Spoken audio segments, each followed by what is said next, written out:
July the 21st. Anyway, it is hot. It's really normal weather. I don't know if it's global warming or what, but it's a joke. I don't have an air conditioner in my house.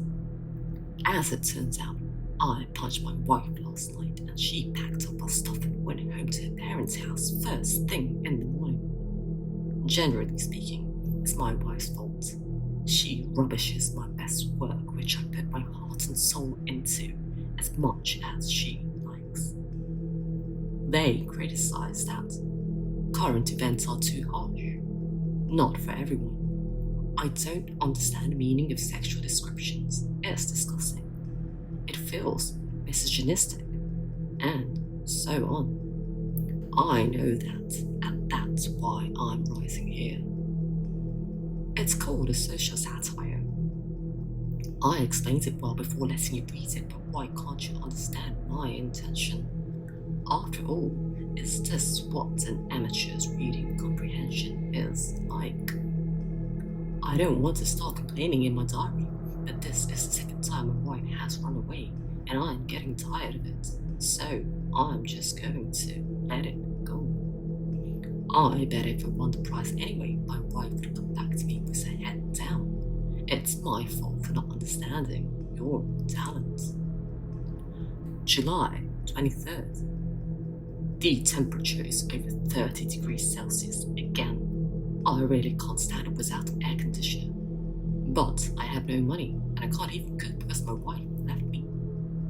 I had no choice but to hang around a convenience store for about 2 hours during the day. The cashier assistant's eyes were cold. And Jacob, you wrote back to me and complimented me on my work, saying it was interesting. Look at it, a professional conceded value of my work. I heard he made it through the first round too. Apparently, he too was struggling with the quality of his new work and was not confident about winning the prize. July the 30th. It was too hot to bear, so I went to the library to think of a new story. As a result, it was a failure. The woman smelled of perfume and the attitude of the librarian's assistant was off-putting. Is it wrong for a 40-plus-year-old man to be in the library in the afternoon? If you are a little dirty, you are treated as vagrants. I hear that real vagrants are also getting kicked out of train stations and parks and sitting in libraries and community centres, so being on the lookout itself may not be a bad thing. It's a nasty world we live in, I tell you. It had been a while since I had been to a library, so I checked the horror fiction shelves to see if any of my own works were there, but I couldn't find a single one. Should I see this as being on loan, or has it been put away with a closed stamp? I would like to believe it was on loan. August the 4th. The hellish heat remains the same. It's just hot and humid these days and no rain. I don't know who would go outside and display in the sun. It's true though, that staying inside is just as depressing. I received a call from the person in charge. Apparently, the response from the editorial department that is doing the second round of selection is not good. Dan, you said yourself that it was scary enough as a horror story and perfect in that it incorporated current events and satire. August the 8th. I had a headache and had been rolling around on the floor all day. Maybe it was the fact that I had eaten nothing but convenience store food since my wife left home that was taking its toll. It's been too hot at night lately, and I haven't been able to sleep on my stipend. I had no choice but to grill the fish I had left in the fridge and eat it. I think the fish was a little sore, but since I grilled it until it was charred, it was probably fine. When I was feeling down after missing out on the prize, my wife made me vegetable soup without a word. My wife's seasoning was unique, and I just couldn't replicate it. August the 10th. You're dead. August 11th. I was unsuccessful.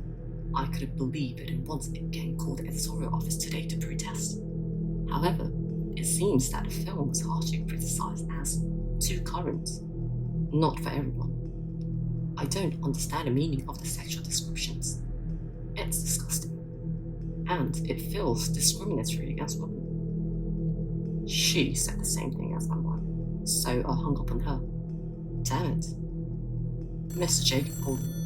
At first, I praised him for passing the second round. Apparently, they didn't know it had fallen through the cracks and called me back. I just replied, "Oh, I see." I won't do his preliminary reading anymore. August the 16th. Hot. I can't write. I want to die. August the 18th. I have a new little roommate. Since he's very small, I named him Chippy.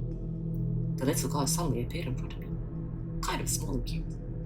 Although she's smaller than my fingertips, she's dexterous in twisting and turning, dancing and rubbing her cheeks against me. They are quite cute.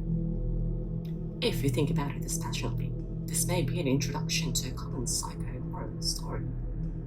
A man is trapped in a corner, and an entity, which may or may not be a hallucination or an evil spirit, appears to him and heals his mind.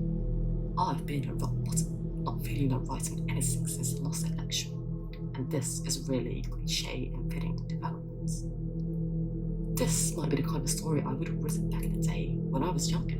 I used to mass produce this kind of slightly fantastical horror stories and won a few awards. But the little guy is a little too cute to be the star of a horror story. If you look closely, you can see little eyes staring back at you. It's like a pet. Not scary at all. August the 20th.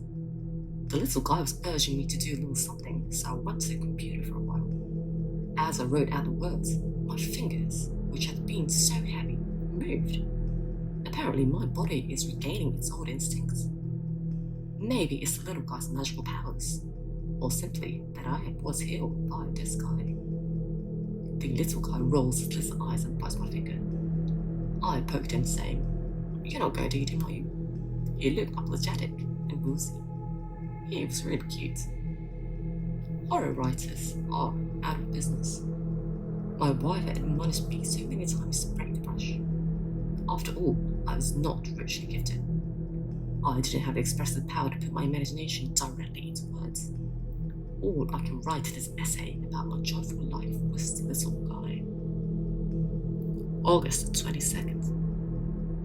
The little guy, I think, is getting a little fat. I wonder what they're eating when I ain't even feeding them. He was biting my finger the other day, but I don't think he could be a carnivore with sad jaw. Perhaps they are eating me. Come to think of it, I haven't taken a bath for days now, and yet, strangely enough, I don't smell bad these days. I can write more and more letters. This might be the first time since my debut. I can write. I can write. I can write a novel now, not a horror story, but an interesting one, I'm sure. My talent was not completely exhausted. Thinking of this, I began to weep. August the 26th. I've been writing day and night. I have a feeling this guy is going to be my masterpiece, if I do say so myself. The little guy, apparently, it was a female. Did he just bring a child, or perhaps a family? Before I knew it, there were 10 of them, or should I say 10 of them, and their numbers were growing. They are running around in my hands. I was a little horrified to think that a number of them might keep growing, but they are cute, and my dirt, or bait, would come out naturally, so I decided to leave them alone. At night, my brushwork goes especially fast. The little ones, perhaps as a show of support, dance right by my eyes. I am grateful for that. As I continue to write, forgetting to eat and sleep, I feel myself dissolving into the darkness of the night. In the darkness, I keep inscribing letters. August the 27th. My creative urge is endless.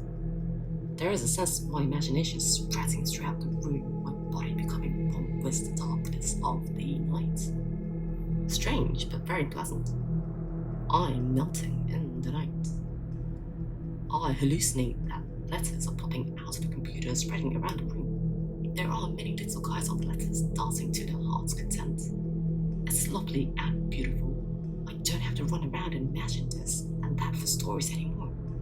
Everything I need to write is in this room. August the 29th. My fingers feel like they're getting slower and slower.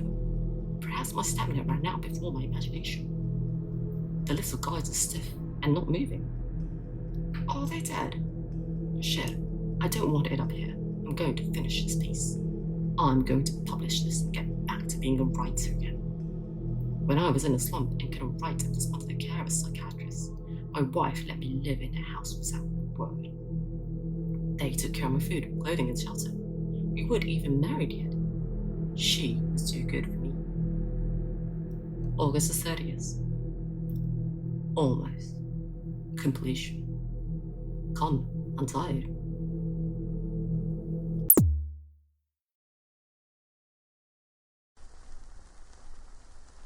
Content of police interview notes. On September 1st, a neighbor reported a bad odor. The odor itself appeared to have been present since around August the 20th. The first person to find the body was a wife of the man whose body was found. He is currently hospitalized after receiving a call from the police, who came to visit him and witnessed the interior of his room, which caused him tremendous emotional shock. The contents of the diary and the number of days elapsed since the death do not match the timeline. So the case is currently being investigated as both an accident and a murder.